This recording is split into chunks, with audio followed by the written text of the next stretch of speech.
ಅವರ ಬ್ರಕೆಟ್ ಅಲ್ಲಿ ಕೂಡ ಕೊಟ್ಟಿದ್ದಾರೆ ನೋಡ್ರಿ, ನಿಮ್ಗೆ ಈಸಿ ಆಗ್ಲಿ ಅಂತ. ಪಾಪ ನಿಮ್ಗೆ ಕಷ್ಟ ಆಗ್ಬಾರ್ದು, ಗೊತ್ತಾಗ್ಲಿ ನಮ್ಮ ಹುಡುಗರಿಗೆ ತುಂಬಾ ಕಷ್ಟ ಪಟ್ಟಿರ್ತಾರೆ, ರಾತ್ರಿ ನಿದ್ದೆಗೆಟ್ಟು ಓದಿರ್ತಾರೆ ಅಂತ UPSC ಅವರು ಬ್ರಕೆಟ್ ನಲ್ಲಿ ಕೊಟ್ಟಿದ್ದಾರೆ ರಾಜಮನೆತನಗಳು. ಕ್ವಶನ್ ನಂಬರ್ 16 ನೋಡಿ. ಇದು ಕಾಮನ್ ಸೆನ್ಸ್ ಯೂಸ್ ಮಾಡೋರ್ಗೆ ಮತ್ತೆ ಯಾರಿಗೆ ಜಗತ್ತು ಹೇಗಿದೆ ಅನ್ನೋದು ಗೊತ್ತಿರೋರ್ಗೆ ಗೊತ್ತಾಗತ್ತೆ. ತೋರಿಸ್ತೀನಿ ನೋಡ್ರಿ.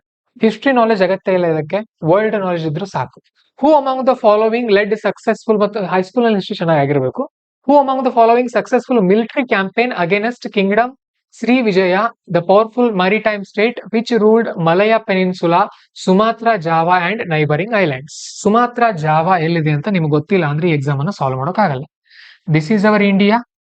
ಈ ಕಡೆ we have Indonesia, Sumatra, Java ಎಲ್ಲ ಅಲ್ಲಿದೆ. ನಮ್ಮ ಭಾರತದಿಂದ ಇಲ್ಲಿಂದ ಹೋಗಿ ಹೋಗಿ ಯುದ್ಧ ಮಾಡ್ತಾನಂದ್ರೆ ಅವ್ನು ಯಾರು ಇರ್ಬೋಣ ಅವನು?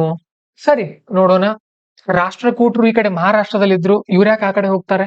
ಈ ಕಾಕತೀಯರು ಆಂಧ್ರ ಪ್ರದೇಶದಲ್ಲಿದ್ರು, ಬಟ್ ಅಷ್ಟೊಂದು ಫೇಮಸ್ ರಾಜಮನೆತನ ಅಲ್ಲ ಅದು. ನೆಕ್ಸ್ಟ್ ವಿಷ್ಣುವರ್ಧನ ಹೊಯ್ಸಳದವರು. ವಿಷ್ಣುವರ್ಧನ ಬಗ್ಗೆ ನಮ್ಮ ಕರ್ನಾಟಕದವರು ನಮಗಂತೂ ಗೊತ್ತಿರುತ್ತೆ. ಈ ಹಳೆಬೀಡು ಹಾಸನ ಕಡೆ ಎಲ್ಲ ಇದ್ದಂತ ರಾಜ ಈತ. ಅಲ್ಲಿ ಗುಡಿಗಣ ಕಟ್ಸಿದಾನೆ ಹೊರತು ನಾವಿ ತಗೊಂಡು ನೇವಿ ತಗೊಂಡು ಹೋಗಿಲ್ಲ. ಉಳಿಯೋದು ಚೋಳರು.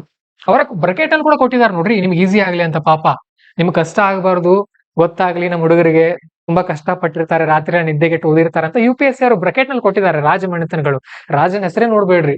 ಇಲ್ಲಿವರೆಗೂ ಹೋಗಿದ್ರೆ ತಮಿಳ್ನಾಡಿನವರು ಚೋಳರು ಹೋಗಿರ್ತಾರೆ, ರಾಜೇಂದ್ರ ಒಂದ್ ಹೋಗಿದ್ದಾನೆ. ಕೆಲವೊಬ್ರು ಹೇಳ್ತಾರೆ ಶಿವಾಜಿ ಭಾರತದ ನೇವಿಯನ್ನು ಸ್ಥಾಪಿಸಿದ. ಅಲ್ಲ, ಚೋಳರ ಕಾಲದಲ್ಲೇ ಇತ್ತು. ತುಂಬಾ ಚೋಳರಿಗಿಂತ ಮೊದಲೇ ಇತ್ತು. ನಮ್ಮ ಕರ್ನಾಟಕದಲ್ಲಿ ಕೂಡ ತುಂಬಾ ಸ್ಟ್ರಾಂಗ್ ಇತ್ತು ನೇವಿ. ಓಕೆ, ಸೊ ಹಾಗಾಗಿ ಉತ್ತರ ಸಿ ಆಗತ್ತೆ. ಬೇಕಾದಕ್ಕೆ ನಾಲೆಜ್ ಸ್ವಲ್ಪ ಕಾಮನ್ ಸೆನ್ಸ್ ಇದ್ರೆ ಆಯ್ತಲ್ವಾ.